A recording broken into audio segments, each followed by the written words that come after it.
She stepped onto the line with a rifle painted bright red. The crowd burst out laughing. No one believed that color belonged on a battlefield. Bets flew. She wouldn't even touch the first target. Sophia Kendrix dropped prone, steady as stone. One breath, one trigger squeeze, then the crack. A metallic ping answered from 1,500 meters away. Silence fell. The same voices that mocked her now stared stunned. And this was only the beginning, because the woman with the red rifle was heading toward a 2,600-meter final shot. Before we dive into this story, where are you watching from? Let us know in the comments.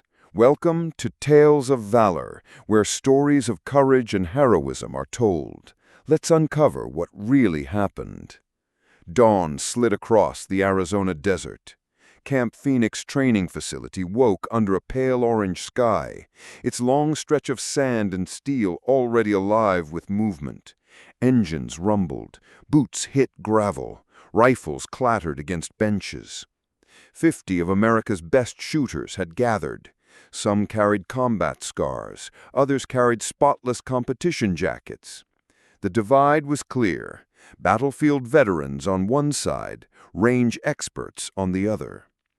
Laughter mixed with bravado near the registration tent. Stories of firefights in Fallujah, sniper duels in Helmand, and endless deployments filled the morning air. The hierarchy built itself within minutes. Experience at the top, rookies at the bottom. A faded sedan rolled to the edge of the lot. The door opened slowly, and Sophia Kendrix stepped out. At 27, her movements were spare, precise, practiced. She lifted a long black case from the trunk. No sponsor logos, no team patches, just the plain hardware of someone who traveled light. Her eyes swept the field with calm calculation. The young private at check-in pointed toward the tent. "Registration, ma'am." His tone was polite, but his eyes darted past her toward the larger rifle slung on other shoulders. Sophia nodded without a word and walked forward. Inside the tent, clipboards and ID checks moved briskly. Names were called, numbers handed out, signatures scribbled. When Sophia wrote hers, the officer barely looked up. "Kendrix, never heard of you. Which unit?" "Air Force," she replied. The man smirked. "Well, good luck. These guys eat ranges like this for breakfast." She accepted the slip with her number. 49, last in the firing order. Outside, competitors unpacked gear under canopies. Scopes gleamed, barrels polished, tripods locked in place. The noise hushed when Sophia knelt and opened her case. Gasps cut through the silence.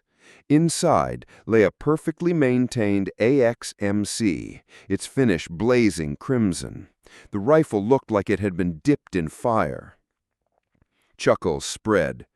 "What is that, a parade piece?" someone muttered. Another voice. "Guess we're running a fashion contest." Heads turned, grins wide, disbelief on every face. Sergeant Marcus Harlow pushed through the crowd. His frame carried the weight of 3 combat tours, and his voice carried authority. "This ain't a car show, Lieutenant. War doesn't come in bright colors." Laughter roared in response. Sophia kept her eyes on the weapon, sliding the bolt into place with smooth efficiency. She locked the bipod, checked the scope, chambered a test round. Her hand brushed a small pendant at her neck. A chip of red glass swung gently from a chain, catching the rising sun. She closed her fingers over it for a moment, then released. Captain Declan Ward, the range officer, stepped forward. At 40, his presence commanded silence instantly. "Ladies and gentlemen, welcome to the Long Range Precision Championship." He unrolled a chart and clipped it to the board.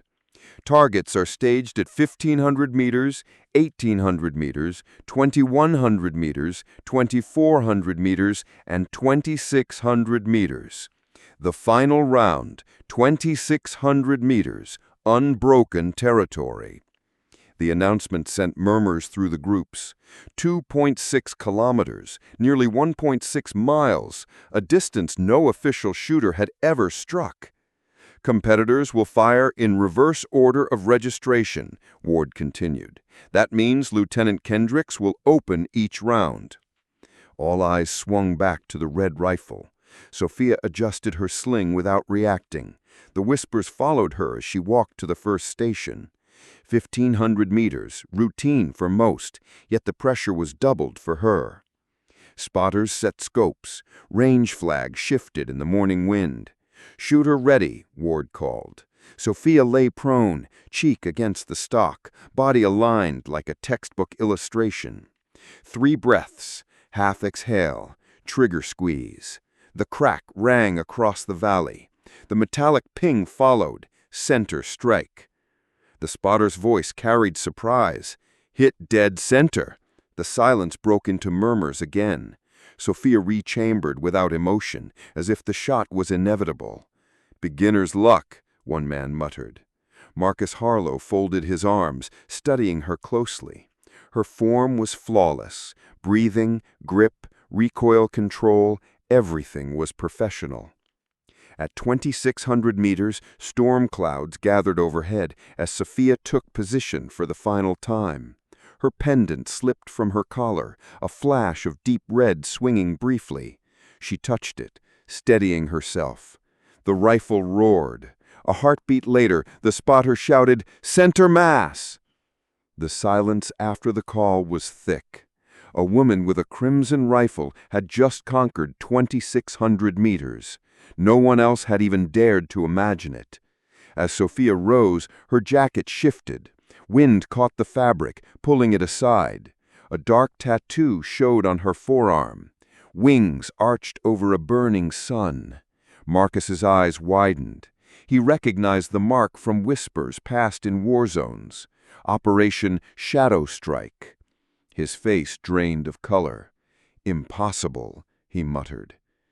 General Elias Marston emerged, silver hair slicked by rain, uniform absent, but authority unmistakable. "Assessment complete. Major Kendrix, your status is confirmed." Major, not lieutenant. The revelation slammed across the field. Sophia rose, no longer hiding her bearing. Her posture shifted, authority radiating without effort. As the storm raged harder, a runner burst from the command tent, soaked and breathless. "Message from Ops. Guardian team stranded on Colorado Ridge. Immediate fire support required. 2 wounded, sir." Sophia's composure cracked for the first time. Her hand gripped the pendant at her neck. "Who leads the team?" she demanded. The messenger hesitated. "Sergeant Alex Kendrix, Major, your brother." The red rifle wasn't just a weapon. It was a promise painted in memory and sealed in blood.